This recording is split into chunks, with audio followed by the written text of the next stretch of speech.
Hey guys, welcome back to your own academy that is A to Z chemistry. स्वागत है आप सभी का मेरे इस प्लेटफॉर्म पे, मेरे अकेले के नहीं, आपके खुद के प्लेटफॉर्म पे जिसका नाम है A to Z केमिस्ट्री। तो गाइस, हमने स्टार्ट कर रखी थी जनरल ऑर्गेनिक केमिस्ट्री और जनरल ऑर्गेनिक केमिस्ट्री के सेकेंड पार्ट में मैं आपका स्वागत करती हूँ। तो हाँ जी, कल हमने किया था, लास्ट क्लास में हमने किया था inductive effect and electromagnetic effect. आज का आपका टॉपिक रहेगा इसी के आगे ऑर्गेनिक केमिस्ट्री का वो पार्ट चल रहा है जो +1 एज वेल एज +2 दोनों के लिए बहुत इम्पॉर्टेंट है, क्योंकि +2 में ऑर्गेनिक की वेटेज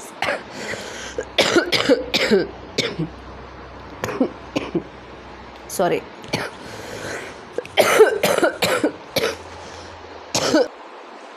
हाँ जी, हम कर रहे हैं जनरल ऑर्गेनिक केमिस्ट्री और आपको मैं बता रही थी कि इसकी वेटेज बहुत ज़्यादा हाई है +2 के अंदर, इसीलिए इसका जो क्राइटेरिया है इसको पढ़ने का और भी ज़्यादा हैवी हो जाता है। इसलिए आपकी जो डिवोशन है इस चैप्टर के प्रति, इस लेक्चर के प्रति और भी ज़्यादा हो जानी चाहिए। तो हम स्टार्ट करते हैं अपने आज के टॉपिक को जनरल ऑर्गेनिक केमिस्ट्री के साथ। जनरल ऑर्गेनिक केमिस्ट्री के अंदर हमारा जो टॉपिक चल रहा है, ये चल रही है बॉन्ड क्लीवेज। आज का जो टॉपिक है वो है बॉन्ड क्लीवेज।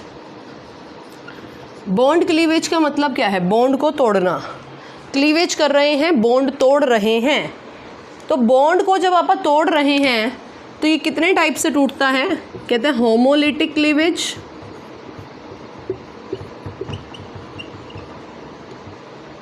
या सेकंड आपके पास आ जाता है हेट्रोलिटिक क्लीवेज। इसी को फ्यूजन या फ्यूज़न भी कह दिया जाता है। होमोलिटिक क्लीवेज के अंदर क्या चीज़ है? होमोलिटिक क्लीवेज के अंदर जैसे आपके पास एक रिएक्टेंट मॉलिक्यूल है A और B, इसको आप तोड़ना चाहते हो। मैंने यहाँ पे कहा, कंडीशन लगा दी, A and B both are same electronegative. Both are same electronegative, दोनों के दोनों सेम इलेक्ट्रो। अच्छा, इलेक्ट्रोनेगेटिविटी क्या होती थी? ये एक ऐसी पावर होती है, it is the tendency of an element. ये एक ऐसी पावर होती है, एक ऐसी टेंडेंसी होती है, किसकी? It is the tendency of an element to attract करने की। किस चीज़ को अट्रैक्ट करने की? Attract the shared pair of electron towards itself. अपनी तरफ इलेक्ट्रॉन के पेयर को खींचने की क्षमता किसके पास है? इसका मतलब इन दोनों में से, मैंने कहा दोनों में से किसके पास ज़्यादा पावर है इलेक्ट्रॉन के पेयर को अपनी तरफ खींचने की? जब भी कोई बॉन्ड बनता है 2 इलेक्ट्रॉन की वजह से बनता है। 2 इलेक्ट्रॉन की वजह से वो बॉन्ड डेवलप होता है, और जब इस बॉन्ड को आप तोड़ना चाहते हैं तो मैंने कहा ये बात कौन डिसाइड करता है? ये बात डिसाइड करता है इलेक्ट्रोनेगेटिविटी कौन ज़्यादा है। अब हमने यहाँ पे कंसेप्ट लगा दिया कि इलेक्ट्रोनेगेटिविटी इज सेम। अगर इलेक्ट्रोनेगेटिविटी सेम है तो यानी कि इस बॉन्ड को जब आप तोड़ना चाहते हो तो मैंने कहा कोई 2 बंदे यहाँ पे खड़े हैं, दोनों की एनर्जी इक्वल है, इक्विवेलेंट है। अगर दोनों हमने कहा खींचना चाहते हैं तो दोनों बराबर बराबर उसको खींचेंगे। 50% वो ले गया, 50% वो ले गया, मतलब आधा बॉन्ड इसकी तरफ चला गया, आधा बॉन्ड इसकी तरफ चला गया। अब जो बना है वो ये बनेगा, A के ऊपर भी 1 इलेक्ट्रॉन आ गया प्लस B के ऊपर भी 1 इलेक्ट्रॉन आ गया। अब जो ये बना है, जो यहाँ से तैयार हुआ है, ये कहलाता है फ्री रेडिकल। क्या कहलाता है ये? Free radical. होमोलिटिक क्लीवेज के अंदर क्या है? होमोलिटिक क्लीवेज के अंदर A और B का बॉन्ड मैंने कहा तोड़ना चाहते हो, कहाँ पे टूटेगा? मैंने यहाँ पे कहा A इज मोर इलेक्ट्रोनेगेटिव। किसके कंपेयर में? B के कंपेयर में। अगर A ज़्यादा इलेक्ट्रोनेगेटिव है तो वो क्या करेगा? बॉन्ड को अपनी तरफ खींच के लेके जाएगा। अगर ये बॉन्ड को अपनी तरफ खींच के लेके जाएगा तो सारा का सारा इलेक्ट्रॉन का पेयर, यानी कि पूरा का पूरा बॉन्ड A की तरफ चला गया। अब जो बना है वो क्या बनेगा? A के ऊपर दोनों इलेक्ट्रॉन आ गए। जब भी दोनों इलेक्ट्रॉन आते हैं तो अपने साथ कौन सा चार्ज लेके आते हैं? Negative charge. और यहाँ पे दूसरा क्या बन गया? दूसरे के ऊपर क्या होगी? दूसरे के ऊपर एक भी इलेक्ट्रॉन नहीं आया ना, इसके पास क्या पहुँच गया? पॉजिटिव। अब जो यहाँ पे फॉर्मेशन हुई है वो किस चीज़ की फॉर्मेशन हुई है? किसी भी ऊपर नेगेटिव और पॉजिटिव, यानी कि यहाँ पे जो फॉर्मेशन हुई है ये किसकी फॉर्मेशन हुई है? आयंस की फॉर्मेशन होगी, नेगेटिव या पॉजिटिव कैटायन और अनायन की फॉर्मेशन यहाँ पे हुई है, जबकि यहाँ पे क्या बना है, फ्री रेडिकल। अगर कार्बन के ऊपर ये नेगेटिव होगा तो कार्बोकैटायन बन जाएगा, कार्बन के ऊपर पॉजिटिव होगा तो क्या बन जाएगा, कार्बोकैटायन बन जाएगा। आई होप आपको ये टॉपिक समझ में आया होगा। इसका जब दोनों की इलेक्ट्रोनेगेटिविटी सेम है तो बॉन्ड 50-50% टूटेगा, वो कहलाता है होमो। देखो होमो का डिक्शनरी मीनिंग अगर आप चेक करो, होमो का मतलब होता है सेम, जबकि हेट्रो का मतलब क्या होता है, डिफरेंट, अलग अलग। तो जब यहाँ पे इलेक्ट्रोनेगेटिविटी का डिफरेंस अलग अलग है तो होमोलिटिक क्लीवेज लगेगी, जब इलेक्ट्रोनेगेटिविटी का डिफरेंस सेम है तो होमोलिटिक क्लीवेज लगेगी। आई होप आपको समझ आया होगा। तो फटाफट से इसका स्क्रीनशॉट ले लीजिए, इसको एक बार से देख लीजिए, मैं इसको रब करने जा रही हूँ। डन। उसके बाद आगे देखिएगा,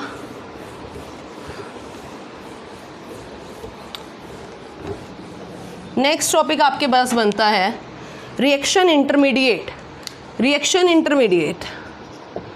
इंटरमीडिएट क्या होते हैं, बीच का स्टेप।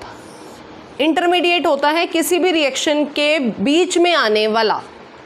जब भी कोई आप स्टेप कर रहे हो, ए से लेके बी तक पहुंचा रहे हो, तो ए से बी तक पहुंचाने में कुछ ना कुछ आया होगा जो एक इंटरमीडिएट कहलाता है। इंटरमीडिएट वो कार्बन के स्पीशीज़ होते हैं या किसी भी एलिमेंट की वो स्पीशीज़ हो सकते हैं, एक ऐसा एटम हो सकता है, एक ऐसा ग्रुप हो सकता है जिसका लाइफ स्पैन, जिसकी ज़िंदगी, जिसका जीवन बहुत ही लिमिटेड टाइम तक होता है, यानी कि वो लंबे टाइम तक एग्जिस्ट नहीं कर सकता। क्यों? क्योंकि ये स्टेबल ही नहीं होता है। मैंने कहा कुछ एक सेकंड के लिए ये जिया, आया, चला गया, ख़त्म हो गई। जैसे ए से आप प्रोडक्ट तक पहुंचा रहे हो, ठीक है, तो ए से सी से आपने प्रोडक्ट तक पहुंचाया, तो ये जो सी है यहाँ पे, ये क्या है, इंटरमीडिएट। इंटरमीडिएट का मतलब बीच का। इसका जो लाइफ स्पैन होगा विद इन अ सेकेंड्स हो सकता है, आया और चला गया, आया और ख़त्म हो गया, यानी कि इसकी छोटी सी ज़िंदगी होती है, 4 दिन की ज़िंदगी भी नहीं है इसकी, बेचारे की कुछ एक पल की ज़िंदगी है, आएगा और चला जाएगा।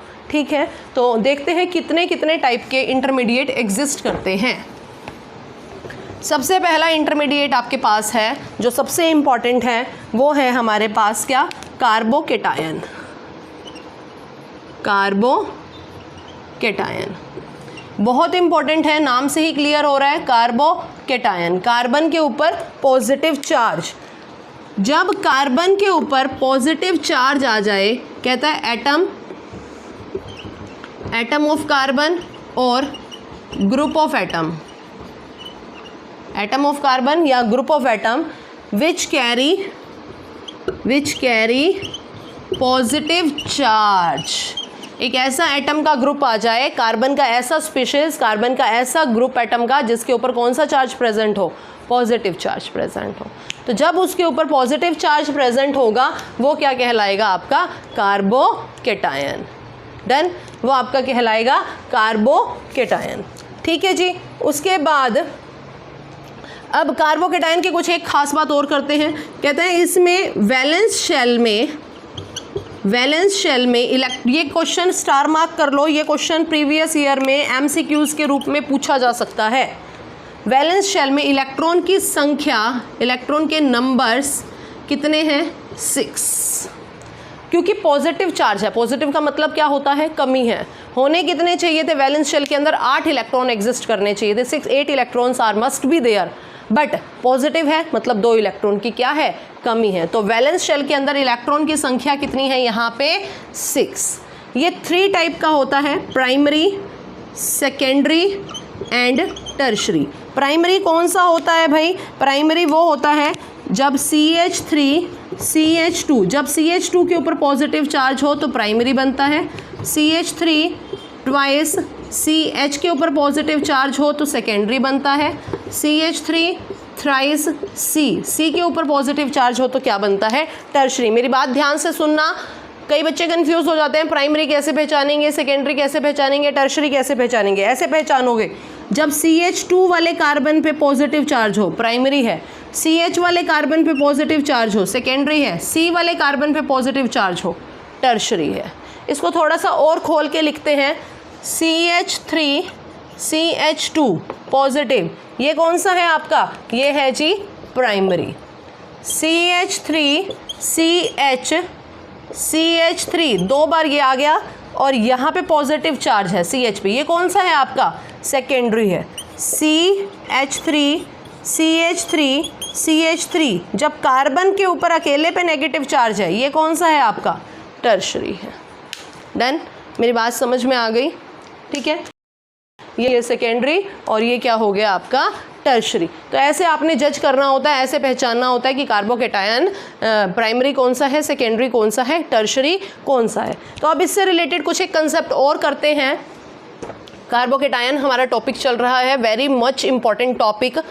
कार्बोकेटायन की स्टेबिलिटी के बारे में बात करते हैं। पहले इसका स्ट्रक्चर भी बनाते हैं, स्ट्रक्चर चलो बाद में बनाएंगे, पहले इसकी स्टेबिलिटी पे आ जाओ। स्टेबिलिटी किसकी ज़्यादा है और क्यों? स्टेबिलिटी देखो, ये प्राइमरी बना हुआ है, ये सेकेंडरी बना हुआ है, ये टर्शरी बना हुआ है। कहता है tertiary is more stable than secondary than primary. Reason आ गया, क्वेश्चन बन गया वाई। टर्शरी ज़्यादा स्टेबल है देन सेकेंडरी से एंड देन प्राइमरी से, ऐसा क्यों? कहता है टर्शरी के पास देखो कितने ग्रुप जुड़े हुए हैं, कितने ग्रुप हैं, 1 2 3, 3 ग्रुप। कहता है टर्शरी कार्बोकेटायन, जो टर्शरी का कार्बोकेटायन है, हैज़ 3 इलेक्ट्रॉन रिलीजिंग ग्रुप। कैसे हैं? Electron releasing group. Electron release करना चाहते हैं, ये बड़े ध्यान से समझना। अब ये वाला इलेक्ट्रॉन रिलीज करना चाहता है मतलब छोड़ रहा है, ये वाला भी इलेक्ट्रॉन रिलीज करना चाहता है मतलब छोड़ रहा है, ये वाला भी इलेक्ट्रॉन रिलीज करना चाहता है मतलब छोड़ रहा है, अपने इलेक्ट्रॉन दे रहा है, गिव अप कर रहा है। बहुत ध्यान से सुनना मेरी बात को। अब जिसके पास कमी है उसको, मान लो मैं कोई गरीब हूँ, मेरे पास किसी चीज़ की कमी है, मेरे पास 3 जगह से पैसा आ जाए, यहाँ से भी आ गया, यहाँ से भी आ गया, यहाँ से भी आ गया, मैं तो कितनी खुश हो जाऊँगी, कितनी स्टेबल हो जाऊँगी ना, क्योंकि मेरे पास क्या थी, कमी थी।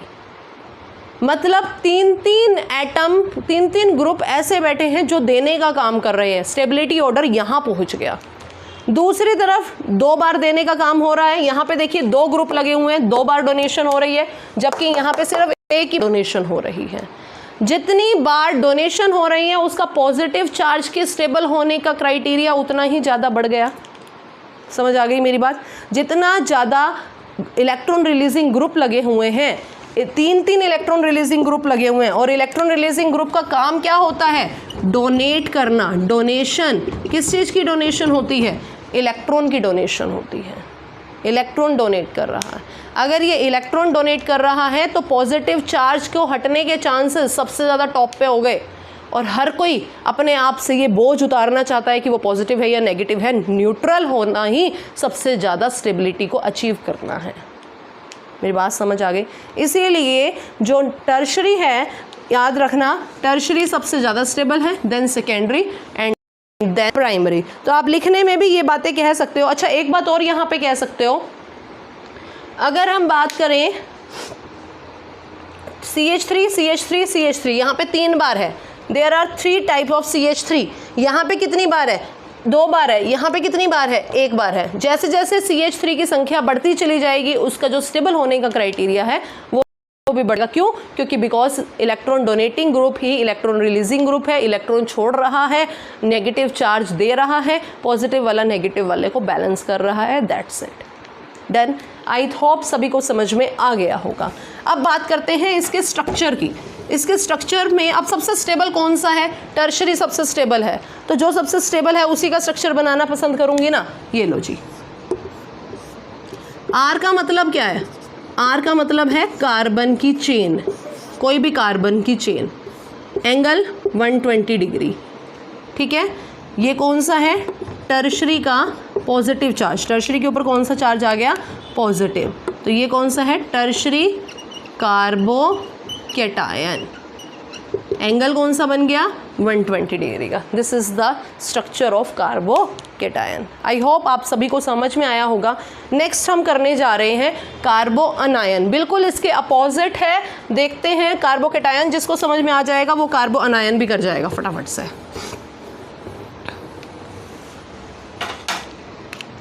नेक्स्ट है हमारे पास कार्बो अनायन। कार्बो अनायन नाम से ही क्लियर हो रहा है, कार्बन के ऊपर नेगेटिव चार्ज, ऐसा एटम जिसमें कार्बन के ऊपर नेगेटिव चार्ज या ग्रुप ऑफ एटम जब कार्बन के ऊपर नेगेटिव चार्ज या CH3 के ऊपर नेगेटिव चार्ज, यानी कि जब भी कोई एटम आ जाए कार्बन का और उसके ऊपर आपको नेगेटिव चार्ज दिखता है, वो क्या कहलाता है? आपका कार्बोकैटायन। सबसे इंपॉर्टेंट बात, इसकी वैलेंस शेल के पास इलेक्ट्रॉन की संख्या, नंबर ऑफ इलेक्ट्रॉन 10 रहेंगे, 10 इलेक्ट्रॉन्स रहते हैं। वेरी वेरी इंपॉर्टेंट बात, इस बात को पल्ले बांध लो।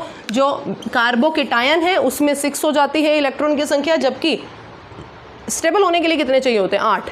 अब इसके पास नेगेटिव है, नेगेटिव का मतलब क्या है? इलेक्ट्रॉन ज़्यादा है। इलेक्ट्रॉन ज़्यादा है तो इसका मतलब इलेक्ट्रॉन हाई हैं, 8 से बढ़ गए। कितने बढ़ गए? 2 बढ़ गए। एक चार्ज के लिए हमेशा 2 इलेक्ट्रॉन रिस्पॉन्सिबल होते हैं, तो एक चार्ज मतलब 2 इलेक्ट्रॉन, 8 + 2 10 इलेक्ट्रॉन्स एग्जिस्ट कर रहे हैं। ठीक है। अच्छा, कितने टाइप का पाया जाता है? Primary, secondary, tertiary. वैसे ही बनाओगे आप CH3 CH2। जब CH2 के ऊपर नेगेटिव चार्ज हो तो प्राइमरी कहलाता है। CH3 ट्वाइस CH पे नेगेटिव चार्ज हो तो सेकेंडरी कहलाता है। CH3 थ्राइस C पे नेगेटिव चार्ज हो तो टर्शरी कहलाता है। आई होप आपको मेरी बात समझ में आ रही होगी। Primary, secondary, tertiary. अब पॉइंट ये आता है कि इन तीनों में से सबसे ज़्यादा स्टेबल कौन सा है? इसको आप पूरी स्टोरी के रूप में बना के लिख लोगे। पूरा बनाना कि एक एटम या group of atom which carry the negative charge on the carbon atom. जब भी कोई ऐसी स्पीशीज़ आ जाए जिसमें एटम कार्बन के ऊपर नेगेटिव चार्ज हो, एटम के ऊपर हो या ग्रुप ऑफ एटम के ऊपर नेगेटिव चार्ज हो, वो क्या कहलाता है? कार्बोअनायन कहलाता है। It has 10 valence electron in its valence shell. कितने वैलेंस इलेक्ट्रॉन की संख्या पाई जाती है? 10। It has 3 types, primary, secondary, tertiary. आप प्राइमरी बना दो, सेकेंडरी बना दो, टर्शरी बना दो। अब बात ये आती है सबसे ज़्यादा स्टेबल कौन सा है? सबसे ज़्यादा स्टेबल अगर देखा जाए तो सबसे ज़्यादा स्टेबल कौन सा होता है? हमारा प्राइमरी। प्राइमरी सबसे ज़्यादा स्टेबल, उसके बाद सेकेंडरी, उसके बाद टर्शरी। वाई? रीज़न, क्योंकि ये देखो इलेक्ट्रॉन रिलीजिंग ग्रुप है ये। अब ये दे रहा है, यहाँ पे 2 बार दे रहे। अगर इसको मैं खोल के दिखाऊं, CH3 CH3 नेगेटिव है इसके पास।